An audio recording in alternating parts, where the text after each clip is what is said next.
బాలినేని అనుమానం తీరుతుందా లేదా? ఎందుకంటే తాజాగా బాలినేని ఏదైతే పెట్టినటువంటిది తన సంబంధించి తన నియోజకవర్గంలో కొన్ని సీట్లకు సంబంధించినటువంటి అంశాన్ని ప్రధానంగా ప్రొజెక్ట్ చేసుకొచ్చారు ఆయన.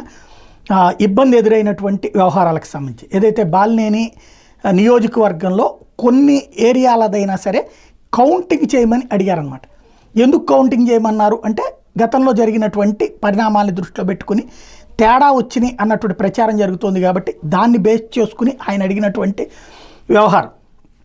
అయితే ఇక్కడ సమస్యల్లా ఏంటంటే ఎక్కడ దాకా వెళ్తుంది, నిజంగా కనుక బాలినేని సక్సెస్ అయితే రాజకీయం మొత్తం మారిపోతుంది, బాలినేని ఫెయిల్ అయితే మొత్తం రాజకీయం అంటే ఇక ఆ తర్వాతన కొత్తగా చర్చించడానికి ఏమీ లేదు, లేకపోతే ఈ కథలు ఈ వ్యవహారం కూడా నడిచేది లేదు. ఒకటేంటంటే అసలు బాలినేని వెళ్ళిపోయాడు అన్నటువంటి ప్రచారం నుంచి ఇది పక్కకి మళ్ళడం అన్నటువంటిదే ఇక్కడ కీలకమైనటువంటి అంశం.